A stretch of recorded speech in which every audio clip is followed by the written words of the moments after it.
I think the fears that we have as a generation are quite consistent amongst the Western world. I think we are seeing inflation run rampant, and we are also seeing a massive political divide, which is informed by the economy, but then it also goes on to inform the economy. In Australia, we have this deeply entrenched culture of home ownership as sort of like the yardstick that measures financial success or personal success even. And this actually was another thing that got me into Bitcoin, because I was considering purchasing a home as an investment, and I was just having to contend with all of the million and one issues that come with that as compared to property like Bitcoin. So I think it's really important to note what is going on in the Western world in terms of politics and culture, and how Gen Z is absorbing that in order to be able to sort of be that bridge between the Bitcoin world and fiat Gen Z. This episode of the Bitcoin Economy is brought to you in part by Ledn. Need cash but don't want to sell your Bitcoin? Ledn is the global leader in Bitcoin-backed loans, issuing over 9 billion loans since 2018. And they were the first to offer proof of reserves. With Ledn, you get custody loans, no credit checks, no monthly payments, and more. Visit ledn.io for more information. Welcome back to the Bitcoin Economy podcast. Today we have Elle, a Sydney, Australia university student and a rising Bitcoin influencer, content creator, and I think just a really good voice in the space that we're excited to talk to today. We came across Elle and saw one of her videos this week talking about the politics in Australia, how money is being stolen or value is being stolen from the average person. And it really resonated with a lot of the political climate we've seen in the US, a lot of what our listeners care about. So, Elle, we're excited to have you on the show. We want to learn about your background, but we also want to learn what is you're passionate about that brought you to Bitcoin. Okay, firstly, thank you so much for having me. I'm very excited to be here. The passion that brought me to Bitcoin is an amalgamation of different things, but initially I was feeling quite disillusioned, primarily in university. The overarching narrative that government redistribution is the only way to go, and this sort of giving up or surrendering of personal responsibility as a necessity in our society, that I found my peers really gravitating toward those ideas. I was not such a big fan. It also came at a time where I was really interrogating my own beliefs, my own political beliefs, my ideas around culture and Australian identity. And at that time, I was also introduced to Bitcoin. And it kind of just spiraled from there. I became much more libertarian, much more freedom-minded from my previous state of perhaps a weird combination of conservative with social issues, but maybe more progressive with the way that I believe the government should have a hand in the economy. This obviously has completely flipped, and Bitcoin was a really big catalyst in flipping my perception of that. So yeah, my passion for Bitcoin stems from a desire for freedom, personal autonomy, privacy, and the ability to show my peers who are suffering in Australia and around the world with massive increases in cost of living that there is an alternative, and it's actually up to us. We don't have to wait for someone to give it to us. We can take it. The power is in our hands, and I'm really keen about introducing it to my peers, the people around me, and hopefully making a better world in the future. We're excited that you're, taking up, the mic, taking up the torch, and then educating a lot of your generation to help people. Like, we have primarily US audience. And so help people understand, like, from what you know, how similar do you think it is to the Gen Z generation everywhere? Is it fears about never being able to buy a home or start a family, or, always be working or be working until 70, 80 plus? Like, what were some of the, when in your past you have used, before finding Bitcoin and before, being libertarian, what is like the plight, I'd say, that you're feeling in Australia? Well, in Australia, I will define it as like the Western world for Gen Z. So US, UK, Europe, Australia, New Zealand, I think the fears that we have as a generation are quite consistent amongst the Western world. I think we are seeing inflation run rampant, and we are also seeing a massive political divide, which is informed by the economy, but then it also goes on to inform the economy. In Australia, we have this deeply entrenched culture of home ownership as sort of like the yardstick that measures financial success or personal success even. And this actually was another thing that got me into Bitcoin, because I was considering purchasing a home as an investment, and I was just having to contend with all of the million and one issues that come with that as compared to property like Bitcoin. So I think it's really important to note what is going on in the Western world in terms of politics and culture, and how Gen Z is absorbing that in order to be able to sort of be that bridge between the Bitcoin world and fiat Gen Z. Right now, what we are seeing is massive political divide, and people are sort of scattering to all ends of the spectrum. But strangely enough, often away from the traditional two-party sort of system that we see in the US, we see it in Australia, the UK, Germany as well. But then within Gen Z, there is a massive divide of the sexes, which has not been seen before in previous generations. This is also really important to address because it informs the way Gen Z is going to react to Bitcoin information and what they are going to deem as important. So women, for example, moving away from the sort of two-party system and looking for alternatives, they're going much more toward the left, much more toward state ownership, redistribution, higher or better welfare or social nets. Whereas men are taking actually quite the opposite approach and going to the more right alternatives, or sometimes even libertarianism, which is, we like to say not even part of the spectrum, but for argument's sake, we'll say possibly a little bit more on the, or very much more on the right economically, and a bit more on the left, maybe in the personal sense. But men tend to be floating more toward the right-leaning alternatives, which is the antithesis of where women are going. And the divide is growing. It's getting quite massive, actually.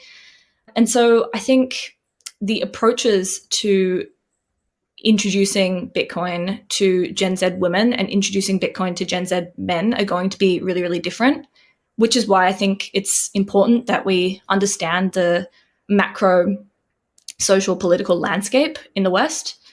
I think men are more drawn to the sort of self-sovereignty aspect of Bitcoin, whereas women, I think it's going to be a bit more difficult. I think women will follow if men take the first step, bit controversial to say, but I do think that's what will happen. I think selling Bitcoin to women is slightly more difficult just because we, especially as a younger generation, tend to lean more toward that paternalistic ideal of a state.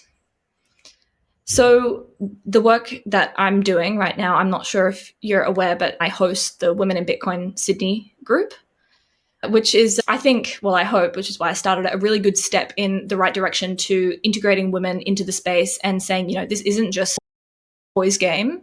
I know on surface level it can appeal a lot more strongly to men because of everything we spoke about politically, socially. Also, men tend to be more involved in computer science, engineering, finance anyway, which is, predecessor to Bitcoin.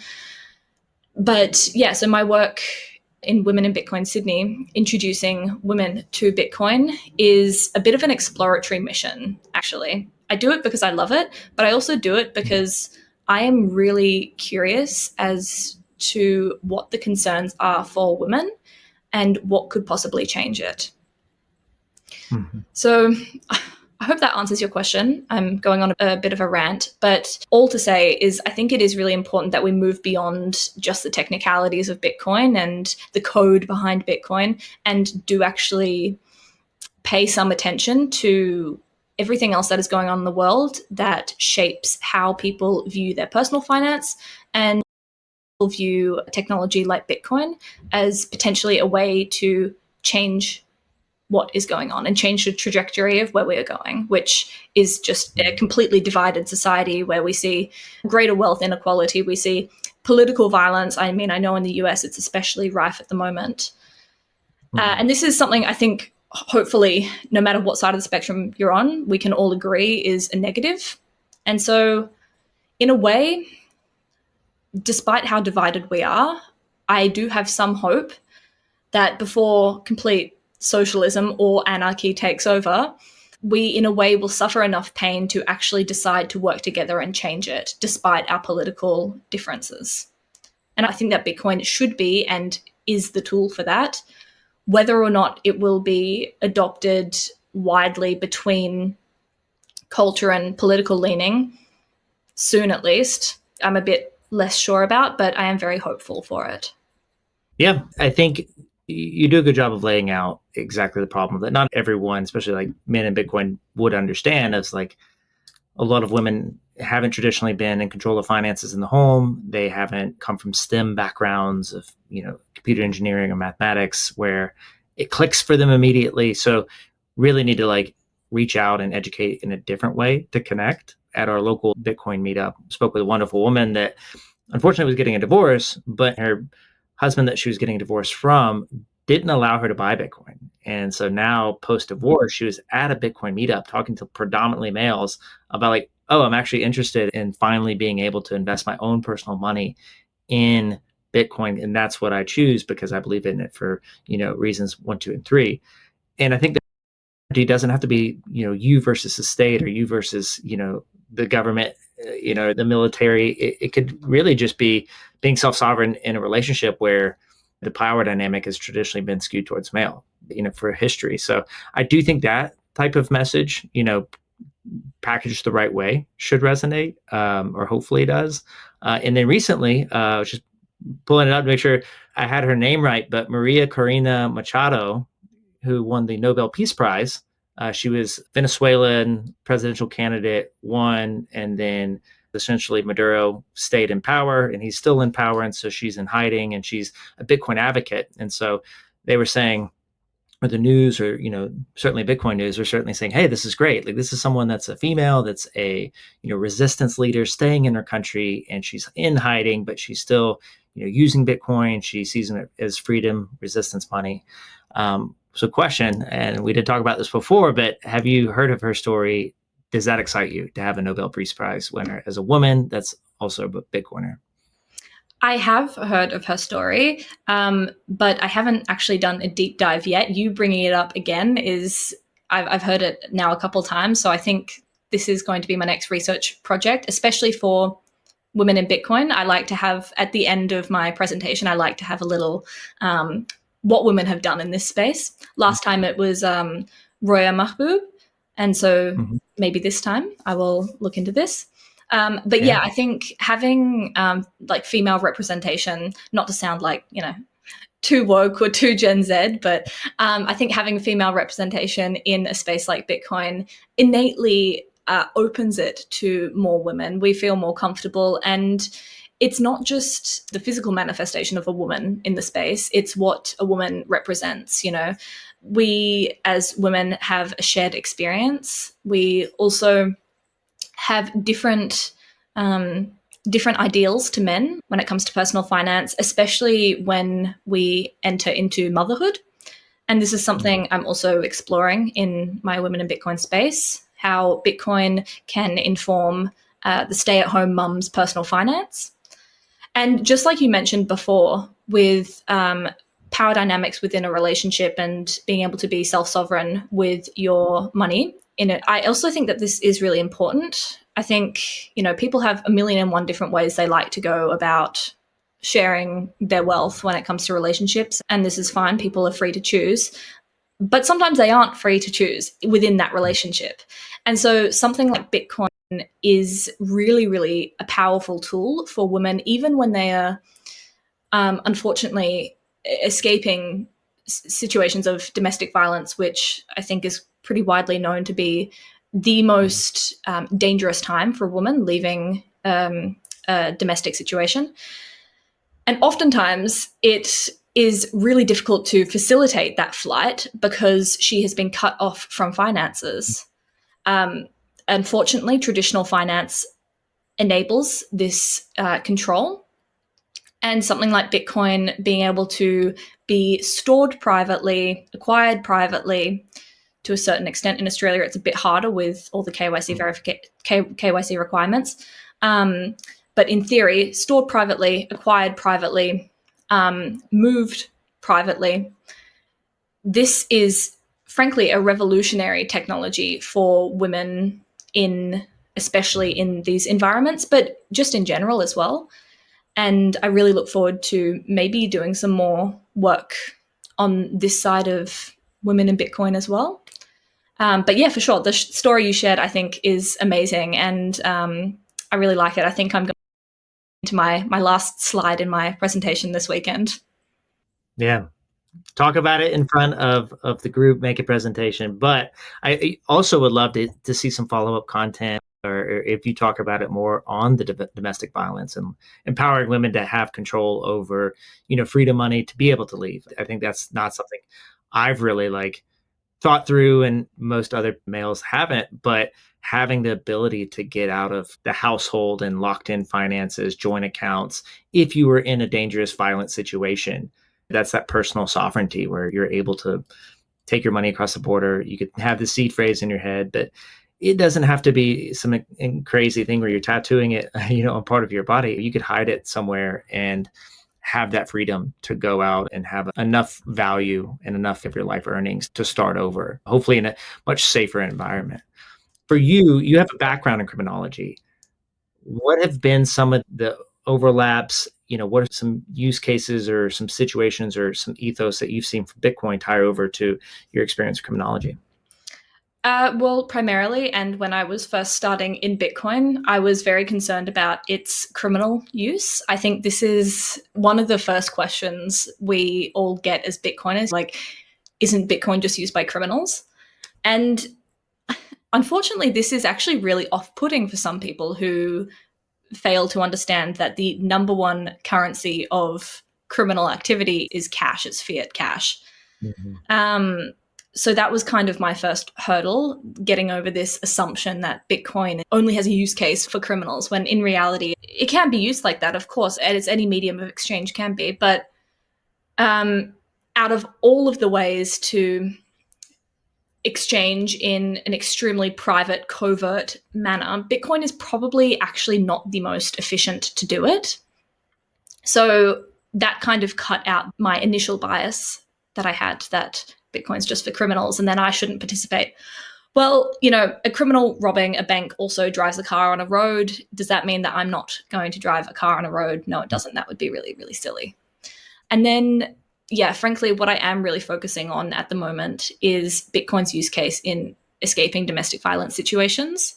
I wrote my first paper on it for university a couple months ago, which was great. And it was relatively well received. Some other times I have written my personal or political opinions, dare I say, for my university assessments. It has not been very well received. So this was quite surprising. They were quite open to it. And it's sort of given me that push to continue to research it. There are lots of issues when it comes to education. Bitcoin is a learning curve. I mean, people don't even understand the fiat system that we're in. So having to, one, teach them about the fiat system that we're in, introduce them to the problem, and then introduce them to how Bitcoin works and how to actually access it and use it, it is quite a steep learning curve. So I think more deliberate female involvement in teaching other women how to use it is going to be really effective, even just on a personal level. Bitcoin and crime. What else is there? Oh, gosh. Yeah, that's a really good question. I'm really stuck in the thought loop of my interest in exiting domestic violence situations. But also about exiting a domestic violence situation, I say this is so important for women. In reality, it's actually important for everyone. Women are just the typical victims in this situation, with men being the typical offenders, unfortunate as that is. But The research that I will continue to do on this topic, and others in time I hope will join me on, I think can be extrapolated to many different situations, not just, a woman leaving a romantic relationship, but people also escaping toxic government regimes. Mm-hmm. It can be extrapolated to a massive level. And then on that more personal level of women leaving domestic violence, or people who are really disadvantaged and still live with someone who's perhaps not a romantic partner, but somebody who is taking control over their assets, over their bank accounts. Again, Bitcoin is a very, very good solution to this once you understand how to use it. And I think that is a very important distinction to make, because as Bitcoiners, we kind of forget about how much time it actually took to get us to where we are now in our level of knowledge around Bitcoin and finance or fiat money. Everyone is going to take a lot of time to fully grasp it. I don't think you have to fully grasp it in the philosophical sense that maybe a lot of Bitcoiners tend to gravitate toward, but there is a level of deep learning that one must engage in to be able to use Bitcoin efficiently and how it's supposed to be used. So focusing on education initiatives is going to be the number one step and the most important step in teaching the public how Bitcoin can be used as a tool of liberation. This episode of Bitcoin Economy is brought to you by Crypto.com. Crypto.com has millions of users, has been around since 2016, and they just released proof of reserves on their verification page, driving the industry standard for transparency within centralized exchanges. Link in the show notes below. Download the Crypto.com app and get started today.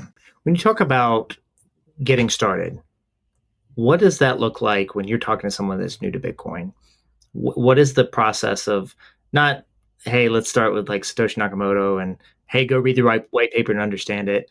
But let's go to like very practical, actionable items of, do you have a local exchange that you're like, go, use this exchange? You mentioned KYC in Australia is, required. So most every exchange is KYC.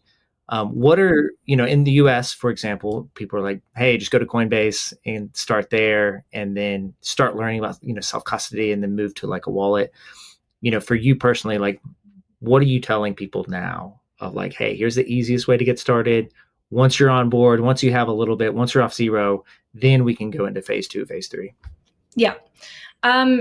So again, it really does depend on my audience, but when I'm introducing Bitcoin to people in a more formal sense, it is in my Women in Bitcoin meetups. So what I start with is understanding the problem. And I start on a very, very basic level, because oftentimes the women who come to my meetups are on that. This is their first step in discovering alternate options. So we start with things like inflation, central banks, money printing, government control. I try to keep it quite tight as to not go into the territory that might make them fear I'm a complete conspiracy theorist, which I am. But I like to keep that more under wraps, because it can be a bit of a turnoff for some people. So first step is explaining the problem. If you don't, at least to some extent, understand the problem, you will never be able to comprehend the solution, which in this case is Bitcoin. So beyond that, I like to spend a lot of time discussing that, getting people's thoughts and perspectives on that. And then we move on to, of course, how to actually acquire Bitcoin. This, for some reason, is actually quite a sticky spot for some people, even though I think it's actually really easy. And when I started, had no problem understanding this. People really do. And that's fine. It just means that we spend a bit more time on it. Something that I suggest is going to an exchange like Bitaroo in Australia, which is a Bitcoin-only exchange. I think this is a really good place to start, because it cuts out the noise from every other cryptocurrency that you see on something like Kraken or Coinbase as well, I believe. I actually haven't used Coinbase, so I'm not entirely familiar. But I initially used Kraken Pro, which has like 1,000,001 different cryptocurrencies, right? Very distracting. And I, of course, put my money into some of them. I lost some money. I actually lost, so I can be happy with that. But I think now, being more mature in my Bitcoin journey, the best thing is to point people to a Bitcoin-only exchange. cut the noise. I show them how to set up DCA if they want to do that. But I think also the best thing that someone can do is put just a little chunk of money. If they have enough faith, just put a little chunk of money in there, enough that it doesn't matter if you lose, but also enough that you care about and want to look at. This brings like an automatic sense of investment into Bitcoin, and that forces them to learn because they actually have some game. And then from there, setting up something like DCA, which gets them much more comfortable. And obviously it's a regular purchase. It gets them more comfortable with volatility. That's the kind of tactic that I go about. Introduce them to the problem, discuss the problem, understand, of course, what Bitcoin actually is. We do go into this.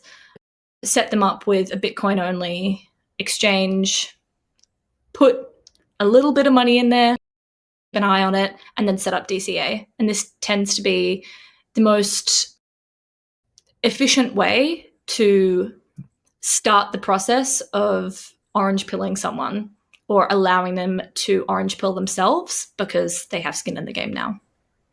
Yeah. Suddenly they're on the team, that, they're team orange. When talking about you talk like self-custody, what does that look like in Australia? What does that look like with Bitaru? Is that right? For these exchanges, is there any limitations on that? I know you need to KYC, but is that something where you're not certainly introducing that at the beginning? You don't want to have people, understand private keys from the beginning, but is that something you do personally? Is that something that, more advanced, I'd say, Bitcoiners locally do? Well, again, it depends who I'm talking to, but in my Women in Bitcoin presentations, the Back to the Basics presentation, which I'll be doing again this Sunday, it really is back to the basics. So problem, what is Bitcoin? How does it work? And then, yes, I do touch on self-custody because I think it is one of the most important aspects of Bitcoin for the individual. So I do teach them that you can purchase a cold wallet, you can learn how to store it yourself. And I really stress the importance of privacy when it comes to this. I tell them, never take a photo of it. I don't care, if your husband also wants the password, never take a photo of it, never say it, never text it. The amount of bugs on our phones and on our laptops these days is just horrific. Don't take the risk. Never do that. And we actually spend quite a bit of time on what this sort of means. But naturally, of course, a lot of people do just like to keep it on the exchange, which I always advise against. But I think there is sort of understanding that we as Bitcoin educators kind of need to come to, which is that no matter how much good information we tell someone, it is up to them whether they take it or not. And so I just want to support people in acquiring that Bitcoin and then on their own journey learning about it. They're not going to do it at my pace or the pace that I would prefer them to do it. And that's okay. That's part of their journey. If they mess up, that's really unfortunate, but it will be a learning curve for them. All I want to be here to do is help guide them through this process and give them good ideas, good tips, things that I've learned along the way. So hopefully they can minimize any potential issue or any potential pain that they may feel and just have a really smooth onboarding process into the Bitcoin world. You mentioned around, Bitcoin only exchanges. That's something, building 21 rates. We were like, hey, let's make sure there's toggles so that people can simplify things down and work with firms that are, laser focused just on Bitcoin, cut out all the noise and any potential scams they might get involved with. On the flip side, we were also talking before this around some of the negatives of the Bitcoin only, Bitcoin maximalist community. What's been your experience there? What has been your way of not coming off as someone that is a gatekeeper to a small club? Yeah, that is a really good question. I think it's something really important to cover, especially as my role as a woman in the space and bridging that divide. For me, it is massively important that I don't come across as as a dickhead, pretty much. I'm not sure if I can use that word on your channel. Hopefully I can, but It's fine. It's been a lot worse. Yeah. good. It's a very good summation of exactly what I mean. I don't want to come across as the gatekeeper. I don't want to come across like I am better than these people who have not chosen Bitcoin yet, because it's like the perfect way to put someone off inquiring into Bitcoin. So, yeah, in the Bitcoin community, I mean, I love it. I've found so much support. I've found so much great information and so many great people within the community. However, something that did put me off a little bit when becoming part of the space was at the same time I was becoming part of the Bitcoin space, I was also inquiring into my own personal finance journey. So I really didn't know too much beyond saving and some minimal, very simplistic sort of investments. And when I was entering into this Bitcoin space, I wanted to ask all these questions. I wanted to ask, what makes a stock perform better? What is a stock? Like, why is gold good? Why is gold not good? Maybe I should put some of my money into here and then move it into Bitcoin, or what should I do with this or that? And asking all of these questions. Unfortunately, some of the time I did come across a very finite door in my face, which is, why are you asking that? Like, it's Bitcoin and it's Bitcoin only. And I agree with this. But it is a really good way to stop people asking questions about Bitcoin. If you just slam the door in their face when they ask questions that don't fit your narrative of being a Bitcoin maxi. And I think it's quite unfortunate. And I do think it's a bit of a culture that is bred, especially on places like X. But in the real world, I just think it's paramount that we don't come across as just like crazy Bitcoin obsessed people. I think it's really important we maintain that, not neutrality, of course, because we have something that we believe in and we should be able to talk about that, but we sort of maintain that peace. People are just really off-put when you come at them full force. I've found this, like, I've made that mistake before, my bad, to like all my friends, I'm really sorry, but it happens to everyone. You get really passionate about something and you just talk and talk and talk, and it's just like word vomit. You can't stop. But as you spend more time getting to know yourself in the Bitcoin space, it is good to just take that step back when you're talking to newbies and understand they're going to have a million and one questions outside of Bitcoin probably.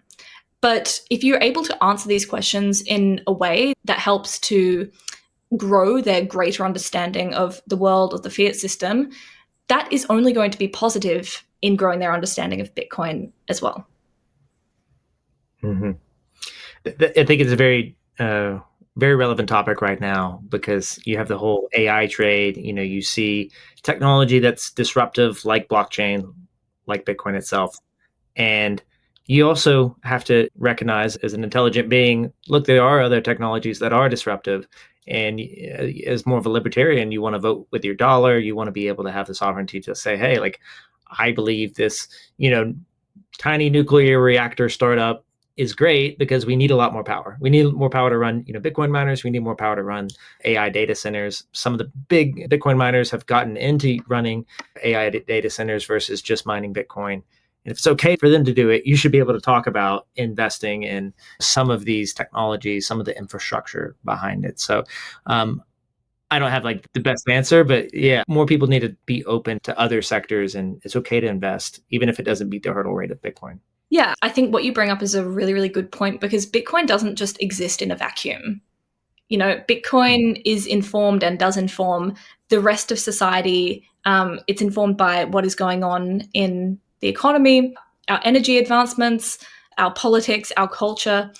It's not just Bitcoin, right? So by having this laser focus, which we all do have on Bitcoin, but it shouldn't come at the detriment of neglecting everything else. So yes, the point that you bring up, yeah, it's great. I think Bitcoin doesn't exist in a vacuum, and it's imperative that we keep our eyes open and our heads up and make sure we keep an eye on what is going on in the rest of the world and the questions people have. Yeah. You mentioned you're big into conspiracies. All right. So give us an appetizer, first course, lightweight conspiracy. We'll bring you back for the heavy stuff. Okay. Super lightweight conspiracy, which I actually don't even want to call it a conspiracy because I actually think it's just reality, but the rest of Australia is yet to catch on to this.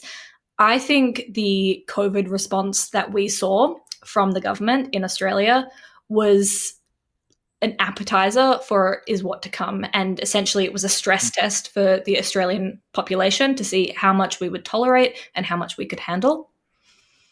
This is a really pessimistic way of looking at it because it does mean that I think there is worse to come. With Bitcoin, maybe we can avoid this, and hopefully we can. That is part of why I like to work in, the Bitcoin communities and to spread this message. But I think that's my very appropriate, very lightweight conspiracy theory that honestly I think is shared widely in the Bitcoin space, especially in Australia. I don't know how it was in the US, but like our lockdowns and our government response and the policies that were implemented were just absolutely insane. And it has been the precedent to implement further restrictions on freedom in Australia today. So yeah, unfortunate, but that's my appetizer conspiracy. Yeah. What's the political platform adoption of Bitcoin? Do you have certain parties that are, or, candidates that are adopting it? They're taking up that mantle? They see Donald Trump in the US and they're also, playing in a lot of altcoins. And so it's controversial even within the Bitcoin community, but they are going to like the biggest Bitcoin conference and speaking, or, Eric Trump was at Bitcoin Asia, which is closer to you guys. So what's been the adoption from the political parties? So widely, it's been quite ignored. However, the Libertarian Party in Australia is 100% pro-Bitcoin. And I do believe that they have started to introduce suggestions like having a Bitcoin reserve, like similar in the US. But yeah, they are all for Bitcoin. They're really, really active on Bitcoin Twitter. And I very occasionally go to some Libertarian Party meetups in the city. They're always talking about Bitcoin. A lot of people there know about Bitcoin and or are Bitcoiners. But yeah, they work very, very closely with the Bitcoin community. And I think there was even some chatter about doing like a mashup between the Libertarian Party and Bitcoin Sydney to have some sort of meet like that. But perhaps I'm speaking ahead of myself, but I did hear some chatter about that. So yeah, the Libertarian Party of Australia is heavily involved in the Bitcoin space. And I think it is only positive. They also have gotten into not just the Libertarian Party, but Bitcoiners in Australia in general have gotten into various tiffs with other politicians online who have come out and said, Bitcoin is just a scam. You can't eat Bitcoin, as Mr. Gerard Rennick said. Yeah, you can imagine just the complete outrage from the Bitcoin community, and it's quite entertaining, but it's also very hopeful that we have Libertarian Party who's massively embracing it. Yeah. It's also great to hear that you have these different communities and like a strong, local meetups, and, yourself, with a women's group coming up on Sunday, you're going to be speaking about a lot of exciting things. So Elle, it's been awesome having you on. It's awesome to have that perspective. We'd love to have you back, and from your experiences, also from your research into whether it's Maria Corina Machado, your presentation there. I think the domestic violence use case is a great way to reach more women. I think it's something that is a great cause to show, hey, like, be in charge of your finances. This is a reason why you want to be self-sovereign. There's a lot of bad guys out there. Like, control your money, have the option to leave if you need to leave. And then we'll bring you on to talk conspiracies. I'll have to bring Avi back on because he's going to sink his teeth into it. He loves it. And yeah, thanks again, Elle. Awesome. Thank you for having me. It's been great.